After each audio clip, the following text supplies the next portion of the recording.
England are unlucky for some 13 one-day internationals away from the most anticipated World Cup campaign of all time if you are an English fan. And today we're going to get stuck into the preview of the ODI series against the West Indies, look at the incredible Big Bash finish, as well as that Sri Lanka win in South Africa. I am Rob, one half of Leading Edge Cricket, joined by the co-host of the show, Rich. Hey, how we doing? Yeah, good, thank you, my friend. Yourself? Not bad, Robert. I'm ready to talk some cricket. Can we just talk completely about Pereira? Oh, what an innings. What an innings. Unreal. I'd turned off. At 9 down, I'd turned off. Don't want to spoil it here. Spoiler alert and all that. But I'd pretty much turned off, flicked over the channel. That's game over. Finished. No.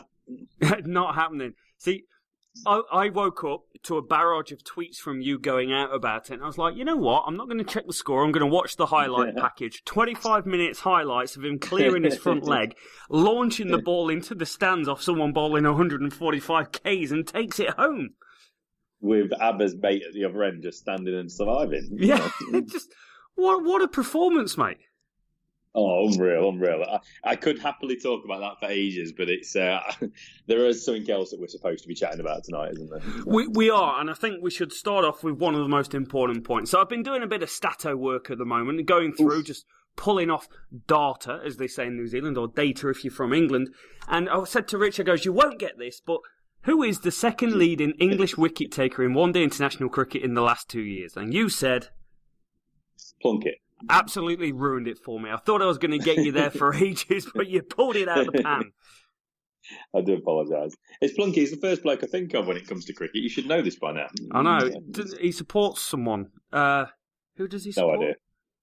No idea. Can't say it. No idea, but it's in the About Me section on the website. No comment. So the 5 one-day internationals are upon us, Rich. Rich, where are we actually starting in the West Indies? We're going to be in Bridgetown. Oh, wouldn't it be lovely to be there? Beautiful. Yeah, the first 2 are in Bridgetown, buddy. Yeah, on Wednesday, I believe, the 20th. Well, depending on what part of the world you're in. God knows what date or whatever. It's probably like August in in New Zealand, isn't it? It is pretty much. That's how it works, isn't it? That's how time zone works in the Flat Earth Society, mate. Exactly. Let's not go there. So yeah, we kick off at Bridgetown on Wednesday. We follow up again a couple of days later in Bridgetown, and it's over to St George's for a couple before ending in the old Gros Islet. It should be an absolutely brilliant series, though, shouldn't it, Rob? With, as we said, the 5 ODIs. So, obviously, the Test match series, England have come back strong, haven't they, in that 3rd Test? They've given us a little bit of extra kind of, extra excitement at looking at their performances. Obviously, a different setup, which we'll look at in a moment. But, yeah, England obviously coming back stronger. West Indies pretty much mopped the floor with England in the first 2 Tests. So, they're feeling good about themselves as well. And West Indies have got someone back in the team, Rob, as well, haven't they? So the world is always a better place. Or should I say, the universe is always a better place when this man returns. Oh, it is. The universe boss is back. Chris Henry Gale, 39 years old and going strong, but only strong for one last time. He has announced that he is retiring at the end of the World Cup. He is, Rob. He is. It's a sad time. But 39, it's ridiculous. The way Chris Gale was, you wouldn't have thought that he would have been hanging around till he was 39, would you? Nah. Quite a few years ago. I thought he would have just been, taking a few quid here and there, enjoying himself. He could have just written his own checks, couldn't he, around the world. And that's probably why he is still playing. Exactly. No, it's the thing that's kept him going all this time is the ability to earn more money than I can shake a stick at. He's had a life. He's had such a life. And for a man that comes across like he does, he's done everything that he would want. He's partied, he's travelled, he's drank, he's scored runs, he's smashed balls, and he's chatted up women awkwardly on camera as well. As any self-respecting person needs to do at some point in their life. His ancestors would be proud. I think that's what we need to say about this man. 9,727 ODI runs, second only to Brian Charles Lara, whilst we are continuing the theme of middle names. 284 matches, Rob, since his debut in 1999. A different century. 20 years. This man has been playing cricket for 2 centuries. 20 years at the top. Yeah, that's not bad, is it? And he's been an absolute gun for all of it, hasn't he? So he said he's looking to draw the line, or should I say cut the string, let the youngsters have some fun and I can sit back in the party stand. That's exactly how you'd expect him to go out. Yeah, it's all good. He said, asked if he might also end his ODI career as a World Cup winner. He said, absolutely, the youngsters owe it to me. So he's looking big. They're not here just to make up the numbers for the World Cup. And they're certainly not going to be here to make up the numbers as they host England as well, Rob. So looking forward to this series. Should be an absolute cracker. Should we have a look at the squads? Yeah. Break down these squads for me, mate. Breakdown. I'm not sure I'll do that. I can name them. So Jason Holder, he's back. Captain, he's no longer suspended. He is back. We're going to go through this A to Z. Fabian Allen is in. Devendra Vishu. Darren Bravo retains his place. Chris Gale. Shimron Hetmeyer. Shai Hope. Evan Lewis, Ashley Nurse. Chemo Paul. Nicholas Puran. Rovman Powell. Kemar Roach. And O'Shane Thomas, who was a call-up. He was part of the squad, wasn't he, for the third and final test. So that's the West Indies squad, Rob. What are you picking out of that one? Huge rotation has got to be one of the key takeouts here. So from the test team, there are a hell of a lot of different names. And I quite like it when teams kind of fall into this mould these days, where they do have a settled test team. Like India's test team is slightly different to the one-day team. Australia's is. England's, well, we just try and do white ball in every format. But I like the rotation that they've got going on. Having Chris Gale, the universe boss, back in, that's a hell of a coup. He's only played in 15 of the one-day internationals over the last 2 years, so having him in is a big thing. But I'm happy to see Hope there. Hope's their top run scorer by miles over the last few years. And also Hetmeyer. He really lit it up in one of the test match innings. I'm quite excited to see what that guy's going to bring. Yeah, he's been kind of threatening to break out, hasn't he, as a cricketer on the world stage for the last 12 months or so. Only 22, only just turned 22 a month or so ago. So he's a young fella, and he's the future, isn't he? Alongside likes of Chemo Paul, obviously, who got himself a game in the third test as well.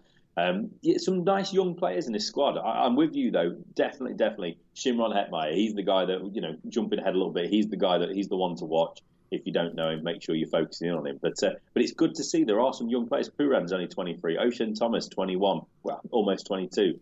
Kemo Paul we've mentioned about. It's a nice sort of balanced squad, isn't it? A couple of 30-year-olds or 30 plus, but it is a really, really good balanced squad, and it's all about bringing some of these young fellas through for the West Indies as well. It is. Part of me worries for the West Indies at a one-day international level, because for so many years, mate, we would have sat there and gone, wow, these West Indians are so good at white ball cricket, because you see them travelling the world playing T20, and in fact, what happened is they did travel the world playing T20 and stopped playing one-day internationals for the country, which caused a massive problem. And this West Indies team, as we've covered on the podcast previously, they had to go the hard route and they had to qualify for the World Cup through the qualification period with the affiliate countries. Yeah, and it wasn't an absolute scrape through by the weather. Was it against Zimbabwe? It was Zimbabwe. Afghanistan were there, Zimbabwe were there, Scotland were right in the mixer, Ireland in the mixer. Yeah. It was a fantastic tournament. Just a bit. I might have it wrong, but I'm sure was it West Indies against Zimbabwe, and it was the rain that came and just scraped West Indies through on Duckworth Lewis. It was. So I'm sure. Yeah, that was heartbreaking for Zimbabwe. They were the hosts, obviously, it wasn't for that qualification. So. But the world's a better place when West Indies is doing well, and this World Cup will be a better place for having West Indies involved. Always. And you can never discredit them, because they are the sort of team that can just turn up and win a Champions Trophy. Can they do it these days and go and win a World Cup? I'm not quite sure, because their form, Rich, coming into this. Okay, I'm just going to break this down for you, talking West Indies. Okay. They have not beat England in an ODI series at home this millennium. Okay. That is a long time. And also, the fact is that they've only won 15 games of one-day international cricket since the World Cup. Puts them right at the bottom out of the big team. And even Zimbabwe and Ireland are above them in terms of wins. So they have huge gaping problems in one-day international cricket in terms of consistency. Yeah, absolutely. And it's time, people have got to step up, haven't they? Chris Gale's going to be gone soon. Jason Holder as a cricketer has stepped up in the recent, in the last year or so. Other players have to step up to the plate now. There is a lot of big-name West Indian cricketers nowhere near this squad who are exceptional white ball cricketers. So somebody's got to step up. Who's the next person? Who's going to be the next superstar of this setup? And that is a shocking, revelation, isn't it? To me, I've not looked at the stats, but obviously how poor they've been over the last few years and where they are in world cricket at the minute when it comes to ODIs. They've got some work to do, but, there's no pressure on them, is there? Yep. There could be a surprise package, but let's not get too far ahead to the World Cup. In this series, can they challenge England? I'm going to say no with this team, and one of the reasons is, I'm going to drop more stats on you, mate. They have not won one single ODI series since the World Cup. Not one. out of 12. So you're saying there's no? You're telling me there's a chance. Yeah, you knew where I was going with that. Yeah, exactly. So that's the West Indies squad, Rob. It is what it is. It's I don't want to get in that trap that we fell into before the first test, where we were saying, England are going to do these guys. It's not going to be a problem. And then look at what that West Indies test side did against England. So we're going to look at them a little bit, haven't we? We're looking at them as maybe they're not that good. The stats don't particularly suggest that they're going to be a massive threat here. If they're on home soil, they're starting to get a bit of belief, and let's see how much they take from that the test series into the ODI series. Yeah. But they are against the absolute gun team in white ball ODI cricket at the moment, and that's England, Rob. And they've hit the ground running as well in the warm-up game, haven't they? Yeah, just a bit. Huge effort. We were chatting before we came on air, and it's like, where do you bat this guy? Where do you bat this guy? It's an incredible problem to have, but for once, England in cricket have too many good players. They do. And that's a nice way of let's have a look at the squad. So Owen Morgan is the captain. Moeen Ali is in there. Johnny Bairstow, Josh Butler, Tom Curran, not Sam, Tom Curran, Joe Denley, Alex Hales, Liam Plunkett, Adil Rashid, Joe Root, Jason Roy, Ben Stokes, David Willey, Chris Wokes and Mark Wood. A very, very kind of mature team. And Tom Curran at 23 is, I think, by 5 years the youngest player in the squad. 4 years maybe, actually, Joe Root, just marginally. It's a very, very settled side. It's a very experienced squad, should I say.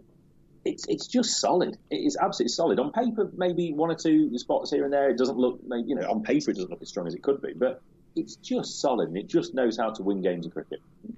You're right. It absolutely does, and they are up there as being the best one-day international team since the disastrous 2015 World Cup down in New Zealand. And it was a shocker.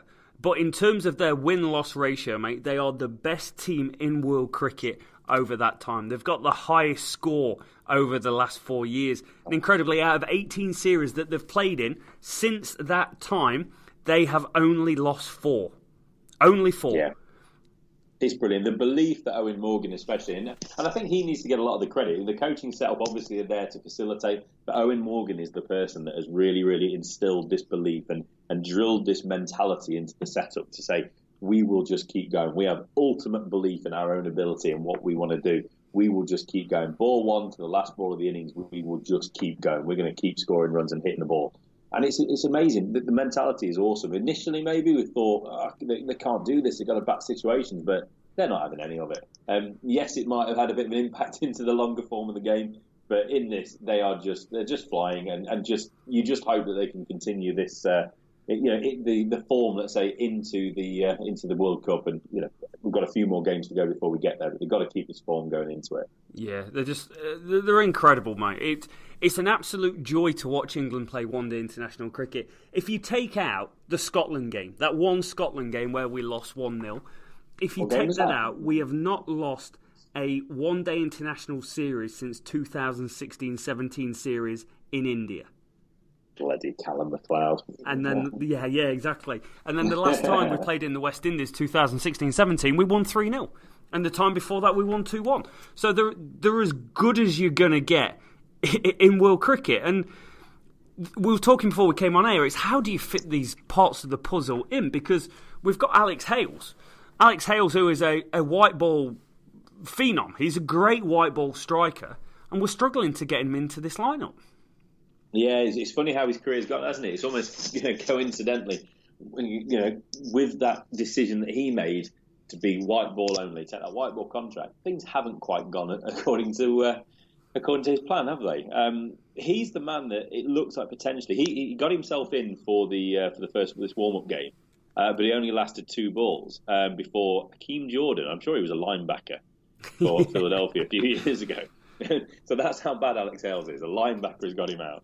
But you look at that lineup and it looks pretty set. Jason Roy and Johnny Bairstow, that's your 1 and 2. That's your opening partnership. They're going to go after it from ball 1. Away you go. Joe Root gives you that slight different element at number 3, and he's the guy that's going to look to bat long. But then he scores 114 off 81 balls in this warm-up game, so he knows how to clear the road quite clearly. Owen Morgan is a lock as captain at number 4.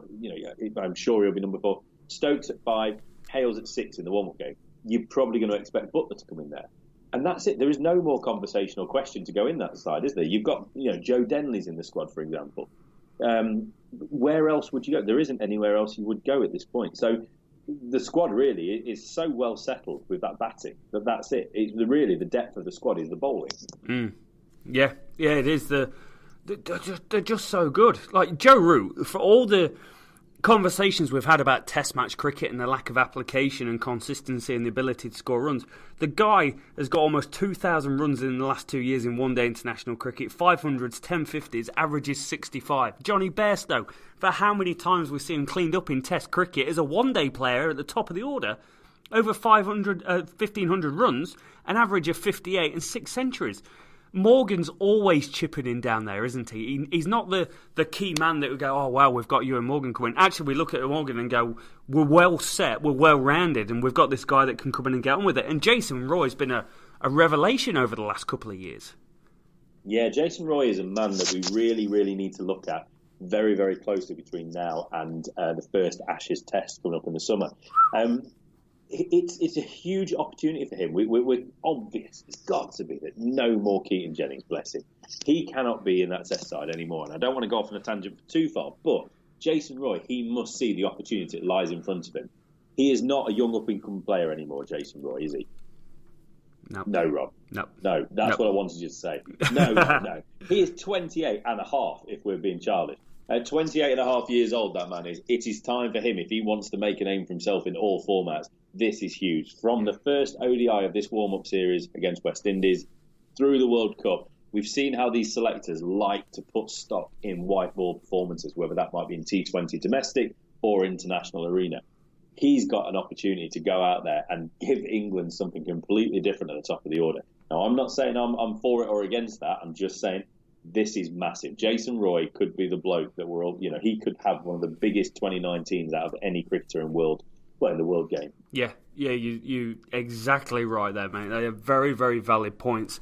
In terms of the bowling, how do you see that shaping up? Because again, it seems strange for us to sit here and beat the England drum and say, bloody hell, we're good at this. Because for so long on this series, since we started the podcast, we got thrashed in the Ashes, we got hammered in New Zealand, and then we've just had the West Indies debacle. So there's been a lot of negativity, but it is good to shed light on some of these things. And like you're saying, Jason Roy going, wow, what a cricketer. Given the selection policy, he could be in the team. But this bowling lineup is actually pretty much something special. I'm going to start off with Adil Rashid, a man that goes under the England radar quite a bit, but is the second leading wicket taker in one-day internationals over the course of the last 2 years, just behind Rashid Khan. Wow, that's something else. I mean, for both of those, I would never have guessed those two, basically, as you wanted to. Maybe Rashid Khan, maybe if it's in T20 stuff, but that's an incredible achievement for him. And the spinning thing is where it's an easier conversation. It's Adil Rashid and Moeen Ali in the squad, isn't it? Yes, it is. Moeen Ali is in the squad as much for his batting down the order as he's bowling as that second spinner, isn't it? Adil Rashid, obviously, he takes wickets in ODIs. You've just explained that. he takes wickets. He's just been an absolute, an incredible kind of selection, hasn't he? And the fact that they've stuck with him over this period of time, we don't need to get into the rights and wrongs of his Test match selection. It's when the bowlers come into it, that's when it just gets a little bit more confusing. Mark Wood, obviously, on the back of his efforts recently, suddenly kind of puts himself back into the right into the middle of that picture, doesn't it? Chris Wokes is there, Liam Plunkett's there, Tom Curran. Tom Curran is not somebody that I'm massively impressed with yet, but that's not to say that he's not somebody that can do a really, really good job. I think he's just signed a 3-year contract, hasn't he? Is it with Sydney in the Big Bash? Wow. So there's people around the world that really, really like what they see with him. David Willey as well. He gives you that different angle, obviously with the left arm, but also with just incredible striking of the ball as well. If somebody bowls in the right area to him, he hits the ball as clean and as far as anyone in the world game. So, that further down the order, England seem to like that. They like to be able to bat. They like to be able to just keep going, like we said earlier, ball one to the last ball. They just like to keep hitting the ball. So David Willey and his ability to do that, don't count that out. Chris Wokes, obviously, a phenomenal cricketer now, with ball and bat as well. So, and Ben Stokes, obviously, with that bowling lineup. So there are plenty of options in this squad. And before I give you the opportunity to break it down a little bit, Rob, in this squad, there's something else to factor into this, which will hopefully raise everybody's level another notch, if you like. Go on. Jofra Archer. Jofra Archer. He's around. He's around. He's available, but he's not here, is he? He's not selected. He's not with the squad yet. Does he have a chance to get into the World Cup? Should he have a chance to get into the World Cup? And the worst case scenario, it's going to make sure these bowlers stay absolutely fit and firing and keep the performances to the absolute level that they need to be. It's a great point. It's a testament to the England setup in the one-day game, isn't it? Because we're not scared. Like you imagine Test cricket without a Jimmy Anderson. Oh my God, what are we going to do? It's going to be horrendous. Whereas this England one-day team, it's like, okay, so Chris Woakes is great. He averages 22 in the last 2 years. If he goes down injured, don't worry. We've got Mark Wood ready to come in. And we've just seen Mark Wood do something. Now, I want to touch on Mark Wood slightly. He's just gone and bowled 95 mile an hour in a spell. And everyone is ranting and raving, going, wow, this is the best thing since sliced bread came out. Now, we've got a settled England team with Rashid, Plunkett, Ali, Woakes, Curran, Stokes. Very good team. David Willey in and around there. Do England make a bold selection and go for Mark Wood from day one? Mark Wood, I'm just going to break down his stats. Over the last 2 years, has played in 24 ODIs, 22 wickets at an average of 48. Ooh, but are we talking about the same Mark Wood? We fell into this trap in before the third test. Is this the same Mark Wood now as we're talking about? I don't think you can say it is the same Mark Wood, Rich, because it's a different run-up. It's a different guy. He might even have a shave. He's still a character, though. Yeah, this is the thing. We I don't want to say we fell into trap. I think we rightly said that this man did not take enough wickets. He does not do this. He does not do that. He went and showed us, actually, he can take 5 wickets in an innings. He can be a strike bowler. He can take wickets. Great. And this is the guy now we're going to be talking about, isn't it? So when we look back at his stats, it's such a difficult one to assess, isn't it? We line up the stats and go, nah, that's not very impressive. Don't like it. Because that Mark Wood didn't take wickets. Wasn't explosive enough. Wasn't a strike bowler that took the key wickets or knocked a team over or knocked a tail over. This Mark Wood, I don't know. Maybe it is. We almost need to see this Mark Wood as a debutant coming in. Yeah, it is. It's a brand new opportunity for him to come in and hit the ground running and go and do something pretty special, mate. But this England team, like I said at the start, is it the all-time best England one-day international team? And is this the best ever chance that we've got in 2019 of having the best year of all time, winning the World Cup? It's such a tough one, buddy. It's such a tough one. The pressure is on. That's the first thing we need to consider. How well will England handle the pressure? West Indies series, there's a little bit of pressure on because obviously the Test series hasn't gone quite as well as we'd like. It's the end of a long winter, isn't it, before we start transitioning into the English summer? Yeah. So yeah, how well will they handle the pressure? It's relentless. Once this gets out of the way, you're starting to look towards the World Cup. And then you've got the Ashes. So how will they handle the pressure? That's everything is going to be put against that. Yes, this is probably one of the best teams, if not the best team we've ever had in the 50-over format. If they win a World Cup, absolutely, yeah, we'll look at this as the best ever team. But they got to go and do it now. They got to go and win games consistently from this point out. And that's it. It starts with this series against West Indies, Rob. And are we getting to prediction time? We are getting to prediction time. You read my mind. I'm going to start off. I'm going to take the lead on this, and I'm going to say there's going to be one game rained off. Wow. Okay. There we go. Bold predictions by Bobby. And then I'm going for an England 4-0 victory. 4-0. Okay. 4-0. That's just the sort of guy I am, Rich. Okay. Well, you're not too far off from where I'm sitting, but I'm not a weatherman. I'm not interested in trying to get a game called off. I'm thinking about the punters. They want to go and watch the cricket. Why would you just say that they're going to lose a game of cricket, Rob? It's just so unfair. I don't think it's necessary. So it's going to be 4-1 to England, and yes, they're going to play all 5, and everyone's going to have a great time. Apart from the results. So we're staying white ball, Rich. So West Indies, England, can't wait for it to start. But there is some epic games of cricket going on around the world at the moment, and one no more epic than the Big Bash final. Big Bash. We're going full antipodean here, aren't we? Melbourne in Melbourne. The only problem I've got with Melbourne in Melbourne is that everybody was saying about this is like the sporting capital of the world. Oh, a little bit, maybe. It's really good. You know, you got the tennis, you got the football, you got the AFL. Yeah, not sure about that. Yeah. Anyway, let's forget about that though. But the final Big Bash League, we haven't covered it as much as we'd love to have this year, but it's been one hell of a tournament. And I do believe, Rob, that I said which team is Dan Christian on. That's who I'm going for. Renegades, Dan Christian, man of the match. They get the win. 145 for 5 plays, 132 for 7. Melbourne Renegades won this year's Big Bash by 13 runs, Rob. Just Dan Christian. Just if he's in a side, just put your money on him. This man is dripping in silverware over the last few years. Dripping in silverware. Yes, that's definitely the saying. If it's not, it should be. There we go. I'm coining a new phrase. He is dripping in silverware. Now, I did see a couple of tweets about Dan Christian about how many T20 competitions he's won. And it was literally a who's who of T20 competitions all around the world. None more important than winning it for the Notts Outlaws. Exactly. Yeah, it's all good, and that's why we love to get behind Dan Christian, don't we? It's as simple as that, isn't it? And not just that, Harry Gurney, the Notts boy, he's going around the world now. Everyone realises he's probably one of the best death bowlers. Not hard of hearing. What'd you say? Before.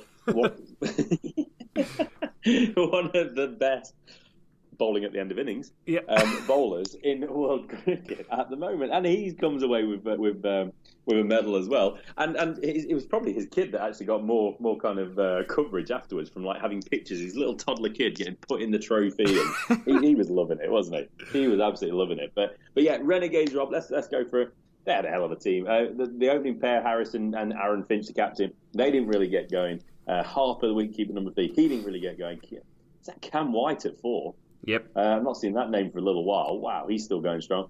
Well, a little bit. But it was all about Tom Cooper and Dan Christian. At the end, 43 off 35 for Cooper and Christian, 38 for 30. They got up to 145 for 5. A couple of wickets apiece for Jackson Bird. Worst county overseas players I've ever seen at Notts. I apologise for saying that. He might have just been having a bad time with it, but But anyway, he got 2 wickets and Adam Zampa as well. Sandeep Lamachan on the losing side, along with DJ Bravo with the ball. Quick point on Tom Cooper and Dan Christian, Rob. When I spent a year in Australia, I had to work up in Townsville for a while, and they were playing with a format of one-day cricket, 40 overs, but 2 innings cricket. I know, yeah. And that's Queensland weird. were hosts. Yeah, very weird. So they moved Queensland, obviously big old state. They moved the game from Brisbane up to Townsville. And Queensland hosted South Australia. And I saw both Tom Cooper and Dan Christian play big roles in that victory. And that's not the best story in the world. But just the fact that, I just love the fact that these boys have come together. This is the way the world works. Me, Townsville, those boys doing well. Yeah. It all comes back around again. It does, and it was a real great knock by the Renegades in this, mate. Like they were down and out, 5 for 65 at 10.5 overs down. They were not looking good, and Christian and Cooper really did a hell of a job, scoring at about a 125 strike rate to give them something in this game. But at 145 for 5, and thanks to tight bowling from Hush Hush Lamashang going at 4 and over. I'd look at this and I'll go, Renegades, you're in a losing position here, boys. Definitely. And you would have even more thought that they were definitely in the losing position. 12 overs, 93-ish for 1. Well, 93 on the board, sorry. And then 12.60, well, at the end of the... I hate that. Sorry, ESPN, sort yourselves out. How can it be 12.6 overs? I've got the same thing. So... I know it's the 6th ball of the 12th over. It just looks ridiculous. It does. So anyway, 93 at the when the first wicket fall. Your boy Mitchell Stoinis. Is it Mitchell Stoinis? Marcus.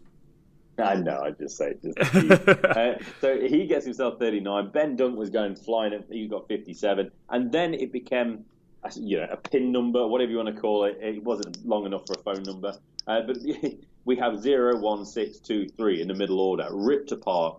Tremaine, he gets a couple of wickets. Harry Gurney, he gets himself a wicket, and Dan Christian, man of the match, he gets himself a couple of wickets. Adam Zampa, 17 off 10, late flurry, nowhere near enough. Jackson Bird as well, 132 for 7, well short in the end for the Stars, and they seal that 13-run win. Super performance.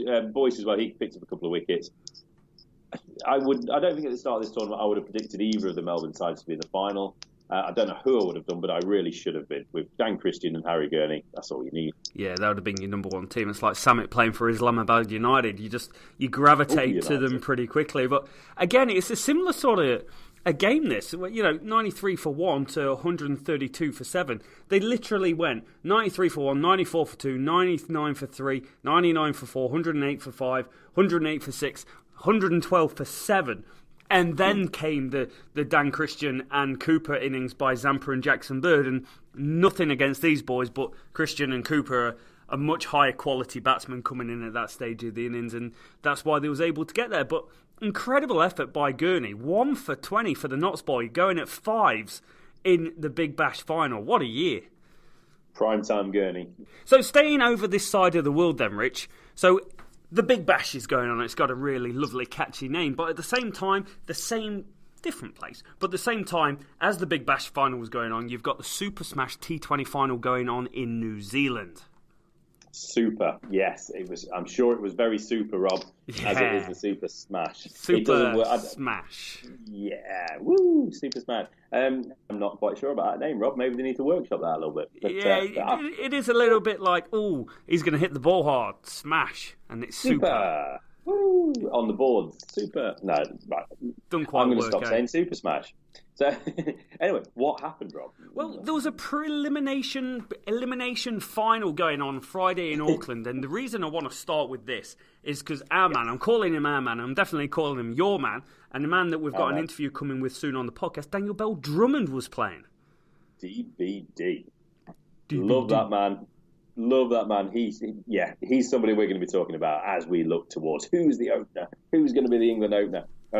Awesomely, we've got an interview with him as well, Rob. That's very exciting. Yes, very, very exciting. So Central Districts, these teams finished second and third. Central Districts batted first, 219 for 4. Will Young, if you can remember Pop Idol from back in the 1999 campaign, he was a person on Pop Idol. More importantly, who was the other one? I want to say it was Gareth, and I can't remember. Gareth Gates. That's the one. Oh, I'm going to stop myself from saying a joke about him. Yeah, are you Team Gareth or are you Team Will? Well, I don't know, but I was Will. You were Will, but evergreen Will Young. You see, I've done it. 83 off 54, batted superbly. Daniel Cleaver came in 77 off 37 down the order and gave it a big hoo-ha. Now, this Auckland team is pretty good. You've got Mitch McClenaghan in the team, 2 for 33 for him. But he's got a Grobbelaar. You've got Bruce Grobbelaar going on there as well. He's got a Grobbelaar, Donovan Grobbelaar. Oh my word! Sorry, I've just found probably arguably the best name in world cricket, and you were just going to skirt over it. Donovan Grobbelaar. Donovan Grobbelaar. Where does that come from? I have no idea. He's a South African lad. I'm sure he is. Wow. He is. Okay, he's just moved into the squad, the leading edge cricket squad. So anyway, Rob, I apologise. Carry on. It made you happy though, didn't it? Extremely. Yeah. So they got 219 for 4. Auckland were always a little bit behind the races. Now this is quite interesting, mate. So Colin Munro opened with Daniel Bell Drummond. 33 for Colin Munro. He was out in the third over for 33. Decent. Useful. Then there was a decent partnership between Glenn Phillips, wicket-keeper with Daniel Bell Drummond, 104 for 2 off 11. And then it just slowed down. Daniel Bell Drummond went for a well-made 64 off 43. Phillips went for 30. And then you had people like Mark Chapman, Craig Kapacha coming in, just weren't able to get the team across the line. So Central Districts will go on and they would play in the final against the Northern Knights. This is a real final. This is definitely the final. There's no more like knockout or anything like that. This is definitely the final. This is definitely the final. And there's a couple of names here that is probably going to make you quite happy. Okay, so 147 for 8, Central Districts batting first. Tim Southey played for the Northern Knights. Kyle Abbott played. Ishant Sodhi played. Mitchell Santner played. And Daryl Mitchell played. So you've got half the New Zealand team in there. I know Kyle Abbott isn't one. But also Scott Kujaline played as well. And that is a very interesting conversation about him that's going to take a long time that I might bring up a different time. Oh, okay. Intriguing. But wow. Yeah. It's a long conversation. Similar to WhatsApp Sexgate conversations. Whoa. Okay, let's move on. Yeah, keep going. Foxcroft got 63, but also there's a name down here that you may remember. Seth Rance. Seth Rance. Why do I remember that? Seth Rance. You remember one of the first podcasts we did? We had the hero next door, the man that's a fireman. And that... Fireman Rance. Rance. So he batted down the order, mate. Got 4 off 4. Did his job. Perfect. I mean, what more do you want? And 147 was definitely enough because this Northern District team pretty much just fell apart. Doug Bracewell got some wickets early doors. He got Tim Seifert, Black Caps opener, and Doug Brownlee. Milne, if you can remember Adam Milne, he bowls about 145-50 clicks, bowled in the 2015 World Cup pretty fast. He got a couple of wickets in there as well. And Blair Tinker got 1 for 11 off 3, who just made his recent Black Caps debut. So Northern Knights, for all the stars that they had, weren't able to take it home, and it's a first victory for Central Districts. Congratulations. And can I just say, Blair Tickner? Did you say Tinkler? Tickner. Tickner, or is that how you say it in New Zealand? Oh, Tickner. Oh, Tickner, bro. No, that's awesome, mate. Hey, we are well caught up, aren't we? It just shows you, though, how much cricket is being played all around the world. You know, this is a national final of a kind of a white ball tournament. The competition has just wrapped up. It's a strange one, isn't it? You don't quite have the big names in this one. It's not going the world players. No, you don't. You definitely don't. You get some overseas players, but the more county standard players rather than international. However, wasn't Luke Fletcher playing last year? Fletcher played for Wellington. Sam Curran was over. Tom Curran's been over in the last couple of years. Oh, cool. Excellent. Sorry, I will move back to your however. Sorry. However, Rich, one of the big stories we started talking about at the start was Kusal Pereira and that incredible, possibly the best ever fourth innings not out of all time. It was sensational, Rob. Like I said before, the game was rolling. I mean, at one point, I was sat there, and I think we predicted him on the last point. I think I said, look, I think South Africa are going to take this home. You know, I think they were 3 down, won the Sri Lanka as we went into day 4. This is going to be South Africa's game. And it looked like Sri Lanka were doing pretty well. And it's like, oh, okay, this is getting interesting. And then the wickets fell. And then bang, bang, bang, bang, bang, bang, bang, bang. And then, you know, you look at the scorecard, there's zeros and 4s and 1s and all sorts. But it just, De Silva got himself 48. Pereira was still there. And then Mr. Fernando at the very bottom of the order. I flicked back on. I'd seen something on Twitter. And then suddenly I had to flick back on because they were in sight of victory. It was like, this game cannot still be going on. It just can't be going on. Pereira, 153 not out, Rob. 200 balls. 5 sixes. We are talking about Test match cricket here. There's not been a better knock, I'm sure, in the last couple of years. Oh, I think you've got to go further back than that, mate. Probably the last 15 years, I'd guess.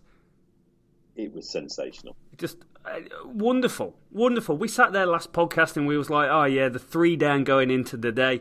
83 for 3, I think it was. And there was early wickets as well, which made it even more calamitous. 5 for 110 when Dick Weller went out. And then he got a bit of a partnership with De Silva. But from 206 for 6, they were 226 for 9. Still needed about another 80 to get across the line, and he went and did it. Yeah, record-breaking stuff, wasn't it? And it's so good for the game as well. Sri Lanka have had a heck of a tough, I'll call it winter, obviously from England's point of view. Really, really tough run of things. Obviously getting beat by England and results not going the way in other situations. I think New Zealand was over in New Zealand for a while, wasn't they? And for the fact for them to go over to South Africa and beat South Africa on home soil against one of the better bowling units, it just not enough can be said about it, really. It's an unbelievable achievement, and it's really, really good reward for Sri Lanka. They're not the strongest setup they've ever seen over there at the moment, so it's really, really pleasing. How it was won was just made it all the sweeter, didn't it? Yeah, it definitely did. Now, Pereira's a bit of a test match journeyman who averages mid-30s. He averages 29 in one-day internationals, mate. But I did see him down in New Zealand and he scored 100 against New Zealand. And I went, wow, this guy's pretty good. And this was in January, start of January. So his 2019 is by far probably his best year ever. Yeah, definitely.